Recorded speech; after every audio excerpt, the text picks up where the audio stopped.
Ladies and gentlemen, thank you for tuning in to this week's edition of Stop, Look, and Listen. I'm your host, LeTroy Gardner. This week, we have global teen sensation, award winning DJ, producer, actress, writer, philanthropist.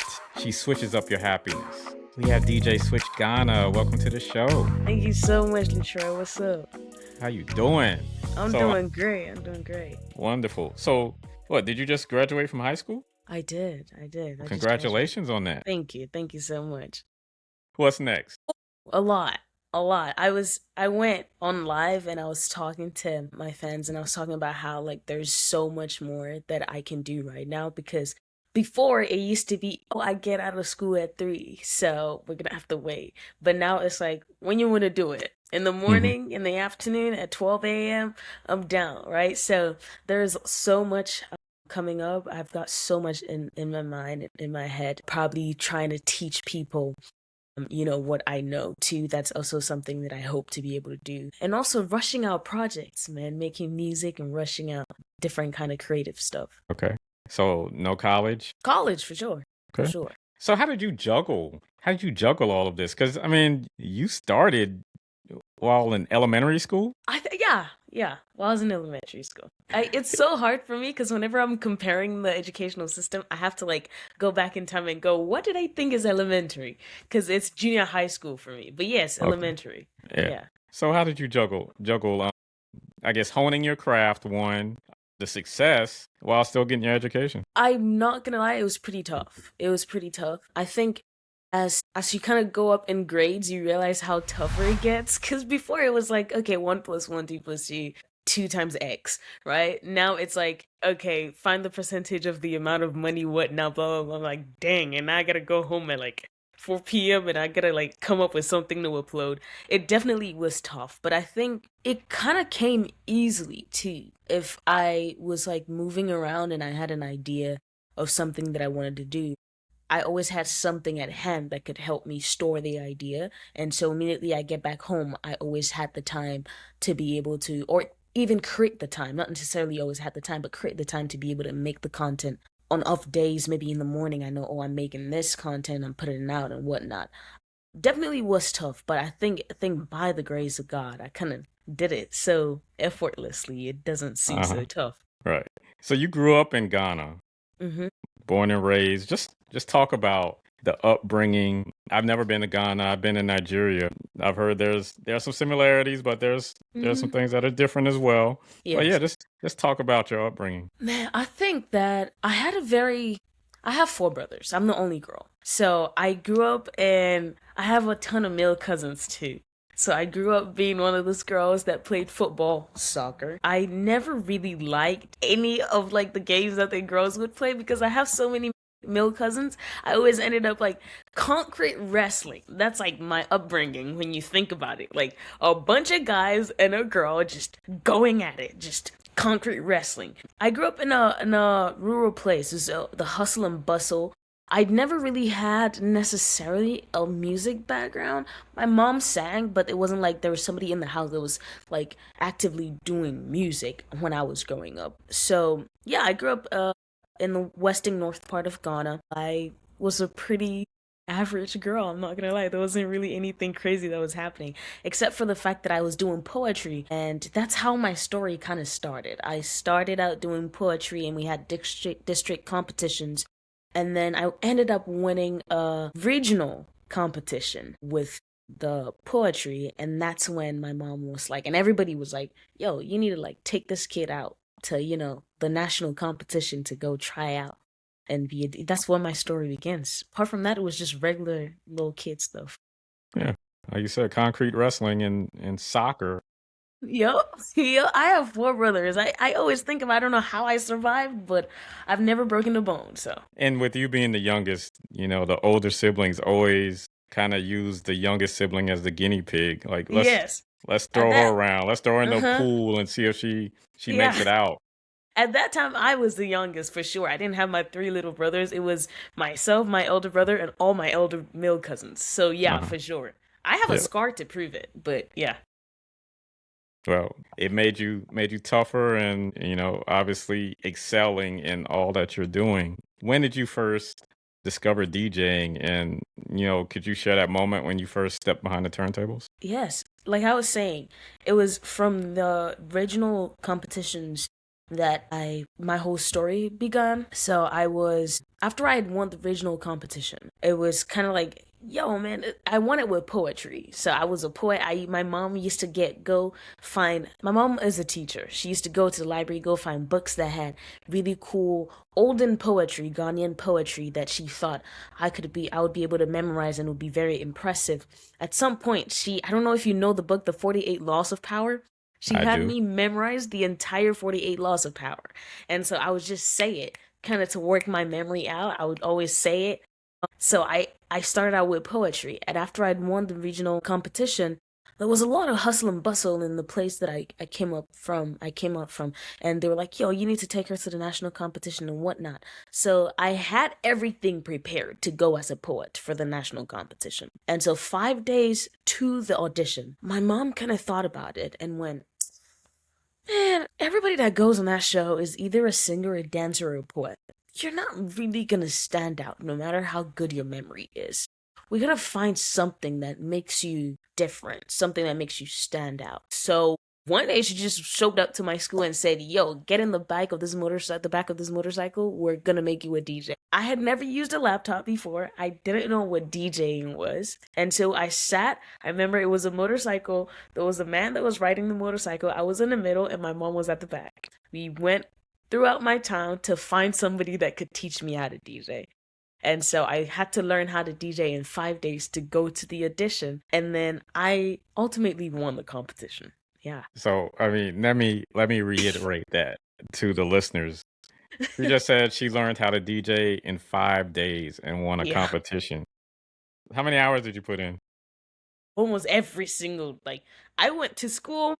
I went to school.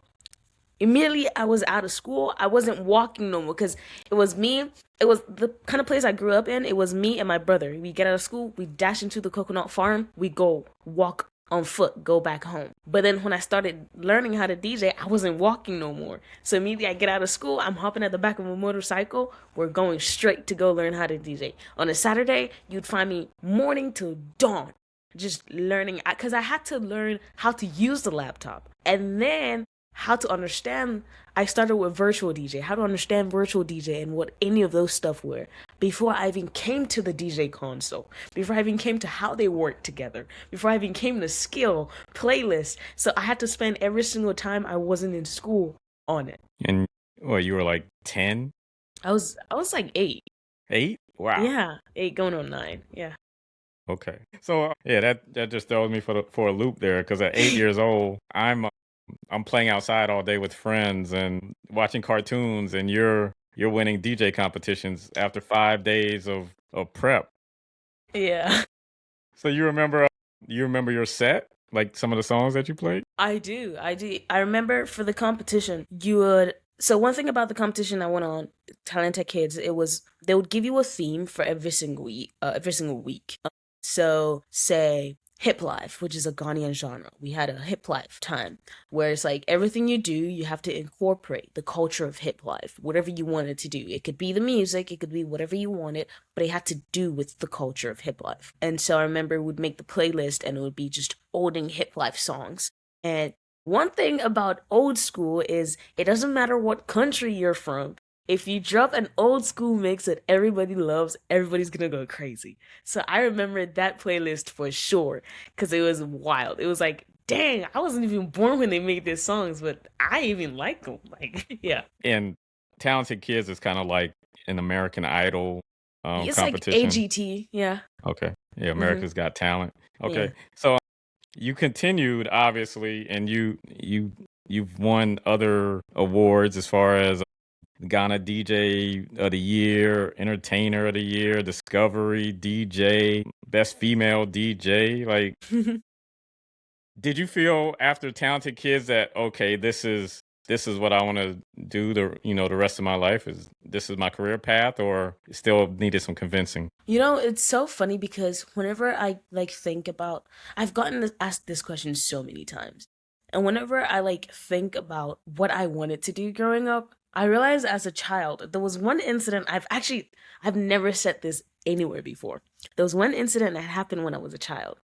I remember I grew up as a Pentecostal girl, church girl, went to church conventions and whatnot. And one time I was in church, and there was this man, I was with one of my friends, little girl. A man came up to me and my friends and was like, what do y'all want to be when you grow up? And I remember my friend was like, I want to be this. I want to be a firefighter. And I remember I went blank. As a child, I didn't know what I wanted to be. I was looking at my friends going, I want to be a doctor. I want to be da da da da. I didn't have anything I wanted to be. But I knew this man was a soldier. And growing up, I was scared of soldiers. Kind of like, damn, he in the army. What am I going to do? I got to answer it. So I was like, I'm going to be a soldier when I grow up. That was the first time I ever said I wanted to be something. Because it was like out of fear. I was just like, man, I got to say something. I want to be you when I grow up. But I never really thought about what I wanted to be. I wasn't one of those kids that really went, yo, I'm going to be that. I'm going to be that. And then it changes. I'm going to be that. I'm going to be that. I never really had that thought.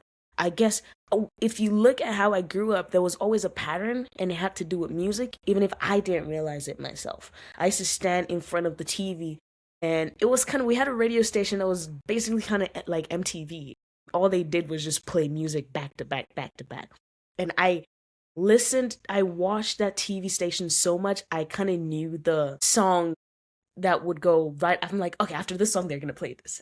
That's how much I used to watch that TV station. It didn't occur to me, but the more I think about it now, it always had something to do with music. And so the more I grow up, the more I get more education, I realize I love human anatomy. I'm a big fan of the human and biology stuff to do with the human anatomy. I love that kind of science.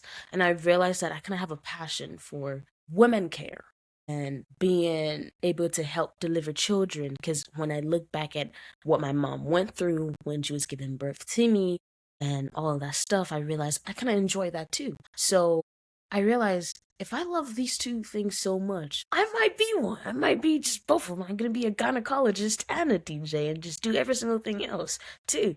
And at that time, I thought it was really crazy until one time, one of my fans reached out to my mom and was like, hey, I heard your daughter wanted to be a gynecologist. I just wanted to say it's really cool because I am a gynecologist and on my part-time, I DJ. So just let her know it will work out. And I'm like, I guess I'm going to be a gynecologist DJ. And I'm sure you hurt the soldiers' feelings. Wherever you are, I'm sorry. I'm sorry. It was out of fear, bro. I didn't mean it. But if you think about it, a DJ is a musical scientist. Like you have to be precise with your cuts and you're a mixologist. Yes, a mixologist. Yes. Switch the scientist. Uh-huh. So how did you get the name DJ Switch? My mom. Mm-hmm. It's very funny because it was like one of those days when we had finished the audition. No, we hadn't finished the audition. We were about to go to the audition. I remember we were in the car. We were about to get into the car to go to the audition. We had to drive to the next town, like a couple of towns away to go get the audition because the audition wasn't happening in my town. That's how like rural where I grew up was. But we were like standing next to the car, and then my mom was like, so what's your DJ name? Everybody has a DJ name. We're trying to figure out my DJ name. And we're really coming up with stuff. We're just throwing random stuff. And my mom goes, what is that little thing on your console that just goes left and right? Like, it's kind of like, what does it do? What is it for? And I'm like, oh, the crossfader. I use it to switch between songs. DJ Switch. DJ Switch. That was it. She got it out of just the crossfader. She was like, I don't know what that does, but it does a lot. So what is it called? I'm like, the crossfader. What does it do? It switches between songs. You're DJ Switch. And so as I grew up more, as I became DJ Switch, I realized it went beyond just a random moment of just being named after a crossfader and what a crossfader does, but more so the fact that I realized every single time I went onto the competition and there was a theme, it was effortless for me to be able to switch between any genre that I was giving, any theme that I was given, and be able to switch people's moods that were watching me, because we had a live audience, and the way they just turned up immediately I was playing, it's like, yeah, I switch up the door to your happiness. I switch up your mood too. Right. Yeah. So you talk about your mom. Mm-hmm. She was featured on your debut single, Deceiver? She was. She didn't want to be. It's so funny. She didn't want to be. So we went into the studio. I don't know if... Okay, I'm going to say... You know, old school songs, right? You used to have that background singer that never showed up in the music video, but you heard them, you loved their part, you would sing their part. You somehow never knew who they were. That's what she wanted to be. She wanted to be able to sing the chorus, and then the music video was just gonna be me. She didn't want to be in it. She wanted her name be anywhere. It was just DJ Switch Ghana Deceiver, and it was just that. And she didn't want anything else. But we're like, it doesn't really make sense. You have to be in there. It's not old school no more. So we had to like literally beg her. We're like, yeah, no, get in, get in. She didn't want to be in that. How was that experience? Like, was she easily coachable or in the studio? She surprisingly, yeah, okay, well, not well, surprisingly to me at that time, yes. But now that I think about it, she's always done music. She used to sing a lot in church, anywhere. She sings a lot. So in the studio, it was just a regular flow. It was just, okay, you're gonna sing this. She had more knowledge about singing than me at that time. So she knew I'm gonna do an alto for that, or I gotta stack that, or I need to, harmonize that. And I had no idea what she was doing, but she did it. So for me, it was more so she was coaching me at the time that I was recording my first debut. It was myself, the producer, my mom, and my dad. And we were in the studio and we're just going at it. We're just going at it. And she's like, oh, okay. But what if you just do it like that? I'm like, okay. And I just did it. So she was on it. I'm not gonna lie. She was on it on my first single. She was it. Oh yeah. Yeah. All right. So you performed for world leaders, major organizations, just global audiences. What is it about your journey that surprises you the most? That's a good question. It's a really good question. I think every single thing that comes up to me is a surprise. Hmm. Like every single gig I book, every single project I get to work on comes as a shock to me because my mom not so much, maybe like more of excitement that what she had envisioned is actually coming to pass, and I can tell the difference, right? My mom, for her, hers is more so like, yo, it's working out, like that's what I thought, that's what I envisioned, right? For me it's more so like, dang, what the heck, like it's happening, right? Like I didn't think that would happen. I remember back home when I would perform shows and I would walking and there would be a bunch of people my age, older than me, and it would be a rush. I remember I performed in a stadium and it was full and it was a bunch of people and it was me on stage and it was just all of them and it was just all that rush. Like the more I think about it, I feel like every single show I play comes as a surprise to me, from getting booked by Michelle Obama and then blew my head off to performing for a bunch of head of states where it's just like president after president after president after president after president after prime minister after president, all in the same space, and it's just me, and I'm the youngest person in there.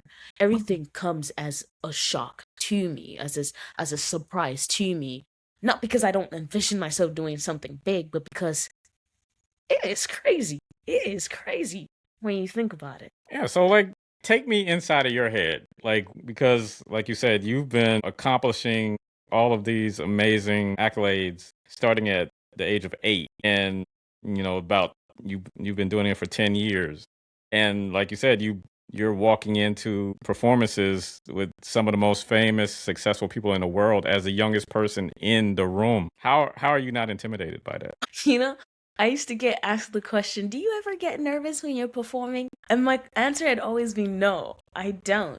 I think more so a way my mom would describe it was probably like when she's on the sidelines and she's watching me perform. From moving from the car to going into the green room or going into the backstage and going on stage to perform, she sees two different people. It's almost as if there's a switch, almost as if she's just watching. And she's like, I don't know who that is. And she's told me before, sometimes I look at you on stage and I can't recognize who that is. It baffles me. I think it's just more so confidence that, man, if I'm able to like learn this in 5 days, I should be able to kill it on that stage. I don't know what should be holding me back. I think also the fact that I kind of enjoy the music, getting to play something I used to watch on TV all the time. It's like, I used to watch this all the time. Now I get to play it so that you can watch me and like listen to the stuff that we listen to together. That amount of joy that I have in doing it makes it seem almost like, oh, it's like I'm sitting in my living room just watching the TV, except I have to be a part of the music video now, and I have to like act out the lyrics that I'm hearing. And you're cool because you're a president, and nice to meet you because I love you, right? But now you're in my music video. I think it's that enjoyment, that fun that I've always had to do in music that makes it so effortless. Uh-huh. So talk about that transition, I guess, from Ghana to the US. Like, at what point was the decision made, you know what, it's time to take the show on the road. Let's come to America and see what we can accomplish here. I think that it was a decision that was ultimately gonna be, it was inevitable. At some point I was gonna be here in the US. I guess the more that we realized, the more that I kept doing more gigs, the more I kept building the brand, and the more we realized I'm not limited to just being a DJ, but more so I am an entertainer because I would MC when I DJ. I would MC my own DJ set. So there wouldn't be any other MC with me. So I would be hyping up the crowd myself. I would get up from the DJ set, go hype up people. I was making music. I was, dancing. I was doing poetry and all that stuff. I was giving out speeches. We realized there's so much more you can do, you know, from acting in commercials back home and all that stuff. Let's dabble into all the different opportunities because back home in Ghana, I was getting gigs outside of Ghana too, right? So it's like, well, why not dabble into those too and see where that goes? So it's more. I feel like every single part of being an entertainer and being in the music industry is an experiment, and it's an experiment Uh-huh. right now. What's your Yeah, favorite? What's your favorite part of entertaining? the entertainment. Does that make sense? Like the entertainment, the entertaining is my favorite part. I feel like sometimes I'm just there and I'm just like, man, I don't feel like going behind the DJ set. And I get behind the DJ set and I put on my headset and I play the song and I'm lost in it. That entertainment, the entertaining aspect of entertainment is my favorite part. Getting on stage and playing a playlist I've spent time on, knowing, yeah, it's gonna get them hooked. And then it gets them hooked. And I'm like, yeah, I did that. That part is fun. Isn't well, like just the art of discovery of music. Is that one of your favorite parts It of it is. as well? Like, because you mentioned old school, Mm-hmm. so like the digging in the crates part. Like, Yep. just talk about your fascination with it. Whenever I have something called in the studio with DJ Switch Ghana, and it's where I would go live. And I have so many different aspects of in the studio with DJ Switch Ghana. I would have on Sundays, sometimes I would have rappers come on, upcoming rappers that just want people to hear them. Come on and show me the style that they got because I'm a big fan of something new, something fun, something different. I've never been one for competition because I feel like if you're different, you can't compete with me. If everybody has their own stuff, even if we're doing similar stuff, everybody's different, right? So I have people come on, show me what they got.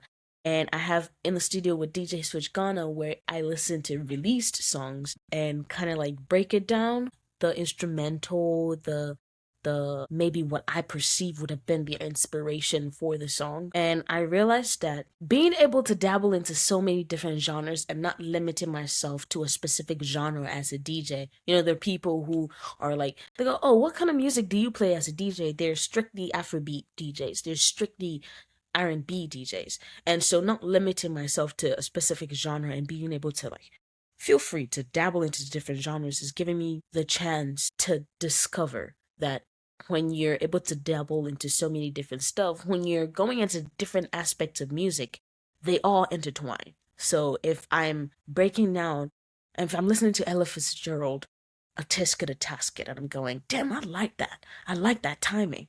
And I'm listening to Rebel Music by an artist called Black Sharif, and I'm like, wait, that's like Martin. I can hear that sound in like an olden time 1950s beat. And I'm like, oh, I can hear that, right? And I'm breaking it down. I'm like, oh, guys, this is indie inspired. The way you hear that, they probably didn't think about that. But the freedom of being able to not limit myself to one specific genre and going, I want to listen to indie.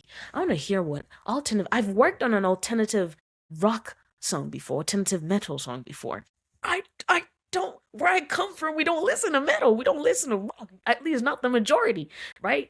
But the curiosity of being, yo, I want to work on that. I want to listen to that. I go, damn, we can mix that with Afrobeat. Damn, we can mix that with some little R&B or something like that. It makes it fun. It gives you so much knowledge when you're curious about things you wouldn't regularly do. Uh-huh. Dr. Todd McLean provides periodontal and dental implant services in 2 convenient locations. They offer over a decade of experience treating patients, and appointments can even be scheduled in the evenings, weekends, or early mornings. Give them a call in Chapel Hill at 919-537-9774 or in Durham at 919-484-8338 or visit them online at gumsandimplants.org. Is that what you feel separates a good DJ from a great DJ? Yes, I think every DJ is a producer, whether they realize it or not, right? And this might be very controversial because they're producers that end up being DJs and they're DJs who end up being producers. But whether you realize it or not, you're remixing every single time you play your song on stage. You're making a different track, and that's why we have DJ mixtapes that, if you think about it, still get purchased by the same people that have the same songs in their Spotify. Why don't you think about it? Why would you purchase a DJ mixtape when I could go into my Spotify and just play those songs in your playlist and listen to it? Because it's a remix. You're producing a different kind of art with something that already exists. So I think when you understand what you're producing way more beyond just mixing songs together, you can tell the difference between somebody that just mixes it, you know. Is there a song that you want to switch up? I have so many songs. I have my my Serato open right now, my DJ software. It's open right now. I have so many playlists that I've just not done. I've not. Oh, it's coming. It's coming. Like I said, there's so much time and so many things I want to do, and I feel like now there's so much time to do it too. Yeah. So just talk to me about collaborating with a former Stop, Look, and Listen guest, OBA. Fun. Crazy fun. I'm gonna tell you, I was in the studio and I was like working with the producer who was just like trying to find a sound. And Uncle Marlon, I call him Uncle Marlon, man, he was in the studio with me and he's like, yo, BA, remember BA? I'm like, yeah. He has a song that he really wants you to hop on, like he thinks you're gonna sound really good on it. And I say, yeah, play it. He plays it and I'm like, damn, this song is fire. I'm listening. The first part I hit was the guitar. I wasn't expecting like the drop that came after. And I'm like, oh, this is fire. So I remember I wrote my verse. I was in the studio. I was writing something, and then I was like, okay, pause. So I said, just keep the music looping. Just keep it looping. And I closed the door and I went into the booth and I just wrote. I took my pen, I took my paper, and I wrote my verse in like 10 minutes. And I was like, well, I kind of like this. Let's just put something on file so that we know that, oh, we have something on file. And so I did it. And you're like, oh, that's kind of cool. You know when like you have something in your head and it's like you think about it differently once it comes out. It's like, oh, I didn't realize that. The more you talk about it and the more you let it out, the more ideas you get from it. And so that was kind of like that song. And so I put my verse on it. Months later, Bia comes back into LA and we're in the studio and I'm fascinated. I told Bia, I'm so fascinated by the way he works. Man, this man is producing the beat and he's vocal coordinating and I'm like, damn, man, I want to be you so bad. Teach me. I was just so fascinated and I was just admiring so much how much he knew and how effortlessly he did it, but how accurate and how good it was. And I'm just like, yeah, I'm gonna be that. I'm gonna do that. Uh-huh. Yeah, it was fun. He's awesome. Yeah, he is incredible. And like the new music he's putting out with Sam, yeah, it was incredible as well. Awesome artist.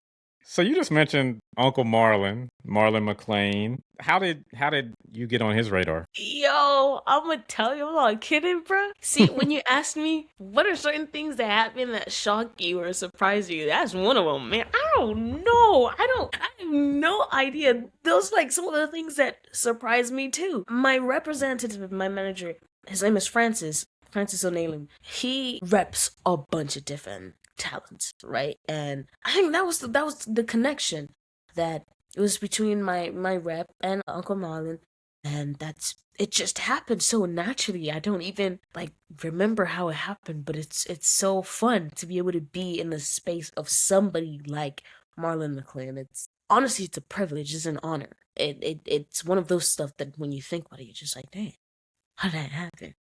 And I'll say, like, the one thing that it seems to permeate between him and the artists that's under his umbrella that I've interviewed, such as yourself and OBA, is just that passion for the music. Like with him, Yeah. like he's like, what, I've been in the game over 50 years, but I just enjoy like discovering new talent, new music, and like he exudes that, and it is showing, like, even with you in this conversation. It's awesome. It's so fun because being a young talent, especially in this like space and in this time of entertainment, and having the privilege to be able to have somebody that is like looking at you and looking at your talent and going, yeah, I was once like that, and I'm gonna try to do everything in my power to make sure you have the creative freedom, but have access to certain things that would be able to let out that creative freedom. It's something that you can never take for granted, and it's beautiful to see. Mm-hmm. All right, so I want to shift gears a little bit. Like, you have the DJ Switch Foundation that's focused on education, gender equality, youth empowerment. I'll just talk about the work that you and your foundation is doing and why you wanted to make a difference in those areas. Like I was saying in the beginning, the more I got the chance to be able to go out and see different stuff, and also where I came from, and the stereotypes around certain stuff, I realized that there needs to be more awareness on certain situations. No matter there can never be too much awareness on the fact that education is important.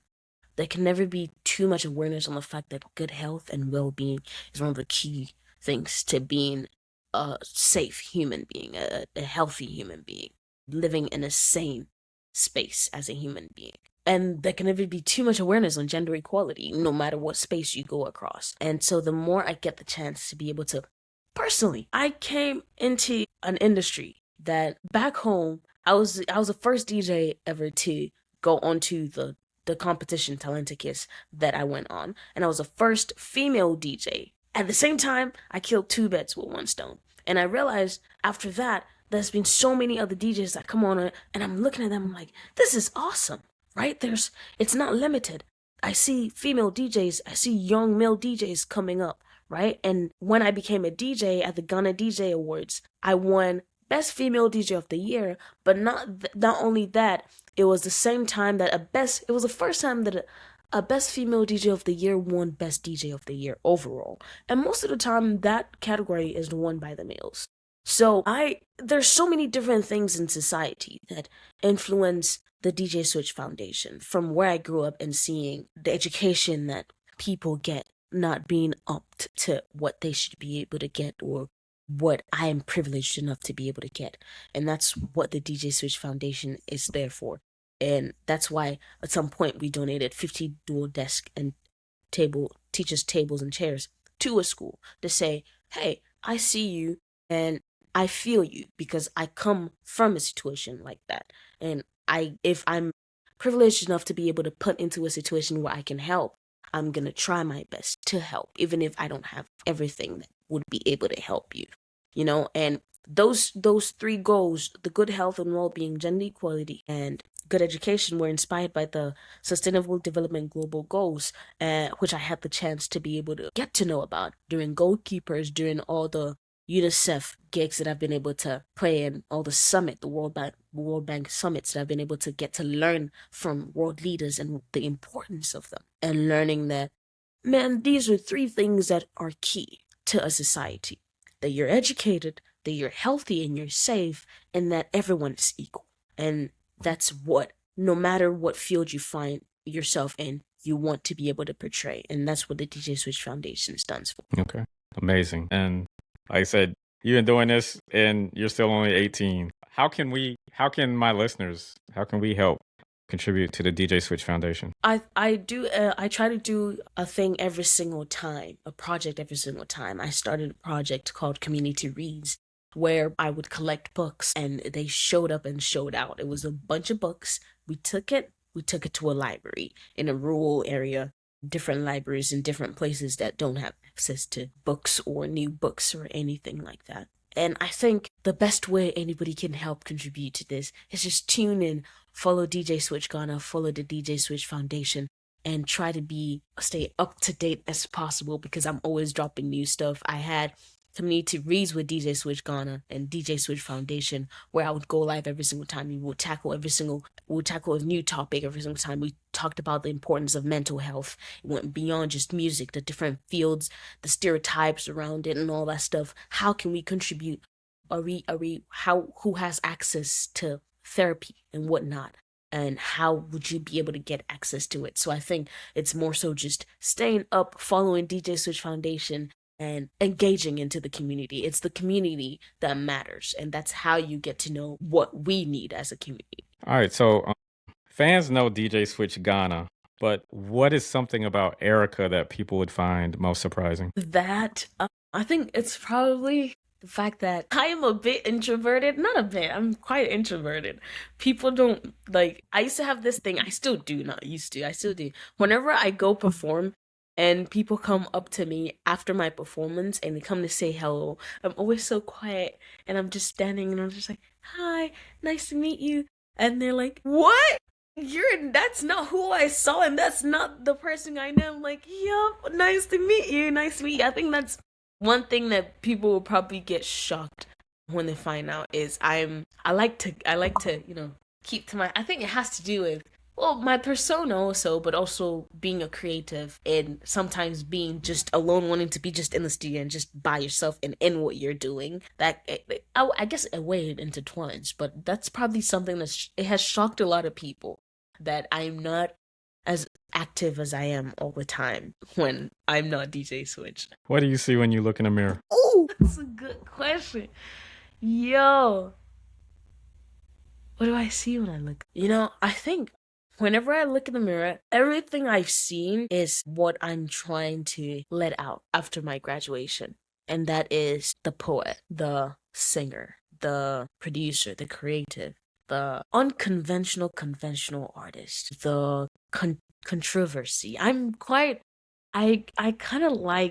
very opinionated. And so I kind of like letting my opinions out. And I think when I look into the mirror, I see somebody that's very opinionated and somebody that's very determined to let out those ideas. And yeah, unshakable. I'm trying to find a word to describe it. There's a word, like I don't fear to be opinionated, if that makes sense. Okay. And that's kind of what I see, and I try to portray that in all of my art and every single thing I do. And I think an early example would have been my song Success that I released after I won the best DJ of the year and the best female DJ of the year, which was hella controversial back home in Ghana. One, because I was young, and so some people didn't think I deserved it because I didn't have that many years of experience. But also the timing of the song. We had made the song a long time before the award show, and then we were just like, well, since I just won it, let's just release it because the title is Success, and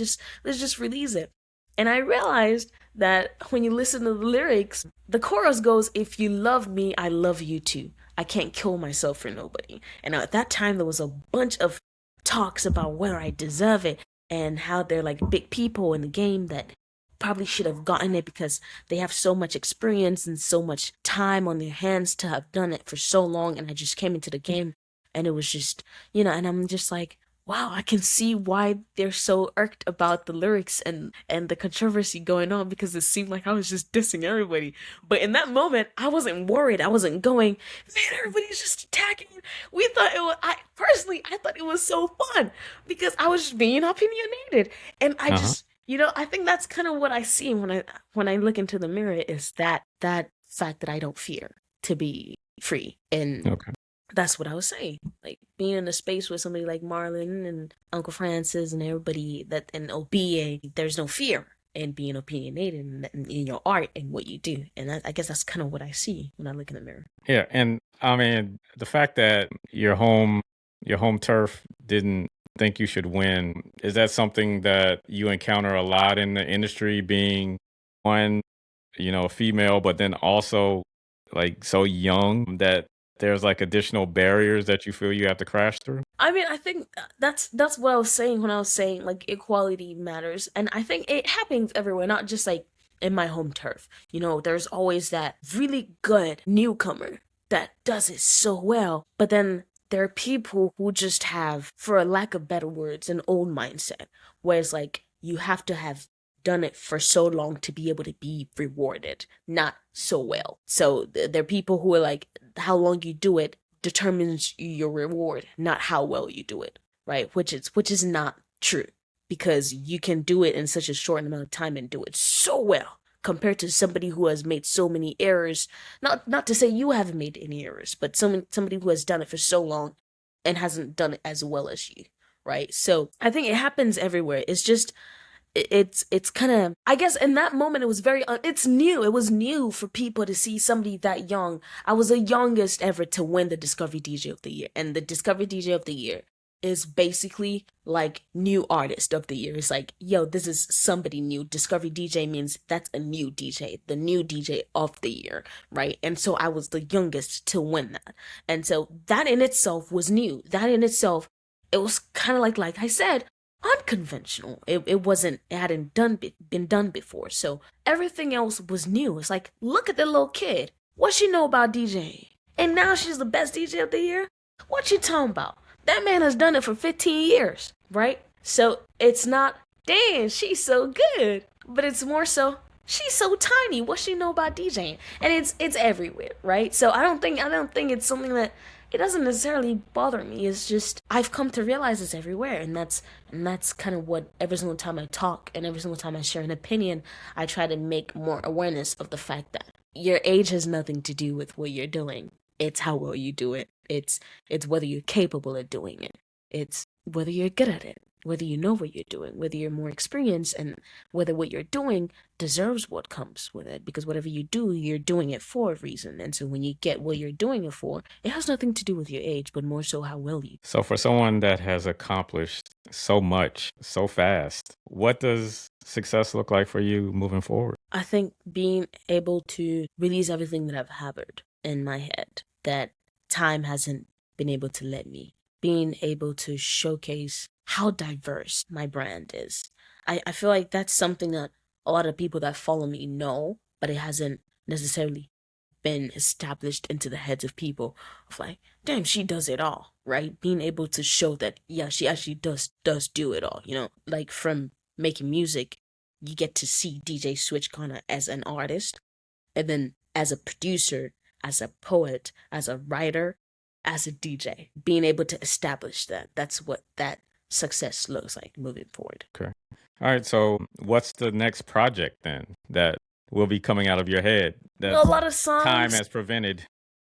A lot of songs coming up. I guess more so just time to be able to work on songs that now I have. More being able to work on. I feel like I shouldn't be saying this because it's pretty new. It's pretty cool. But just look out for more songs, more mixes, and more mixtapes, because there's been a lot of requests for me to release a lot of mixtapes.